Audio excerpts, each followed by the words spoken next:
Hi, I'm Diana Kokoska with MAPS, Mega Achievement Productivity Systems. I know you're going to know that by the time that Power Hours are over. In fact, I hope you continue Power Hour for the entire time of your career. If you're not doing Power Hour for 3 hours a day, you're only doing it for 1 hour, that's great. Just advance. Come on, you can do it. Get 3 hours out. And you go, well, Diana, I don't even know what to say to these folks. Let's say you're calling a for sale by owner. First of all, remember when you're dialing, they're home, they're happy, and they want to list with me. Pick up the phone and then start in with your script. Hi, this is whatever your name is with Keller Williams Realty, and I was just calling today because I'm curious. I work with a lot of buyers, and I'm wondering, how can I help you? Now, a for sale by owner is always saying, what do you mean? They want the listing. In fact, a lot of people would come back to me and say, well, I don't want to list my home. And I go, no, I didn't ask you to list your home. I was just curious how I can help you. And of course, generally speaking, they said, you can't help me at all. Or they say, if you have a buyer, why don't you bring them by? Do you have a buyer for my home? Well, I don't know. I haven't seen your home yet. When could I drop by? Would 1 or at 3 be better? Oh, by the way, where are you moving to? How soon do you need to be there? Why is that important to you? What will that do for you? Why is whatever they said important to them? What will that ultimately do for you?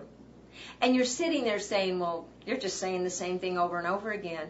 Basically, I'm doing what we call going 3 deep. I ask a question, I ask another question about that, I ask another question about that, I ask another question about that.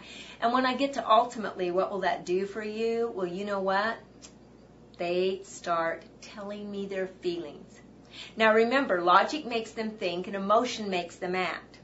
So we want to be logical in what we say and bring out their emotions. Great selling is asking great questions. It's also listening to their answers. And the way that they know that you are listening is by approving of whatever they say. Good, fantastic, terrific, wonderful. Whatever they say, even if they say, I can't stand realtors, say wonderful.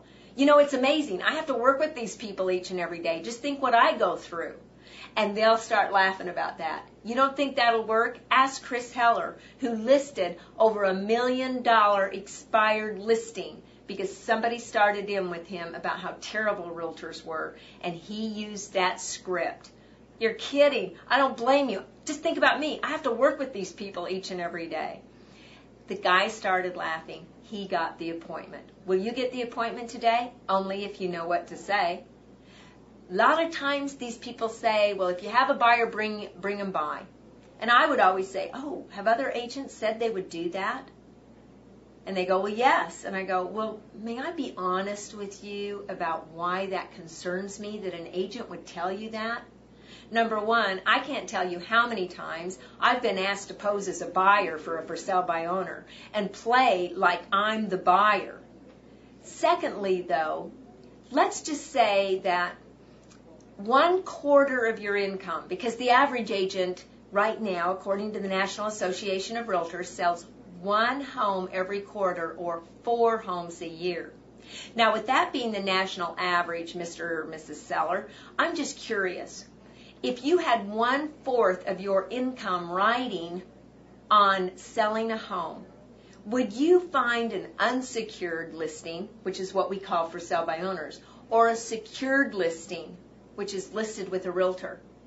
Whereas secured listing, the realtor is going to help you get it to closing. They're going to do everything they can to make certain that things are done correctly and professionally. Whether an unsecured listing, I mean, I'm going to be doing all of the work. Now, let me ask you, if a realtor truly wants to bet 1/4 of their income by bringing you the buyer, doesn't that concern you? Would they really do that? Especially when realtors control over 87 to 92% of all the listings. I think they may be using a tactic that you don't want to use. Well, they say to you, well, you said you work with a lot of buyers in the area. How can I help you? I go, yeah, that's true. I work with a lot of buyers. Maybe I could help you with price. Maybe I could help you with marketing techniques. In fact, are you familiar with the marketing that I use to sell property? Of course they're going to say no. And when they say no, you go, you're kidding. When can I drop by and share with you how I market property to make certain that it sells?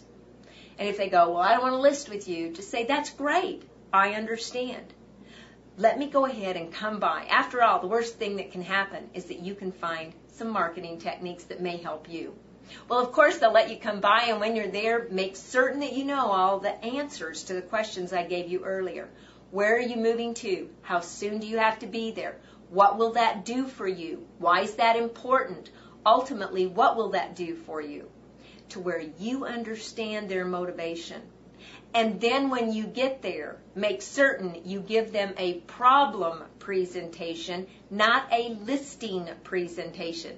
Because right now, they don't know they have a problem. And until they know they have a problem, you can never be the solution to that problem. We'll talk about problem presentations a little bit later. Be sure and watch the Power Hour.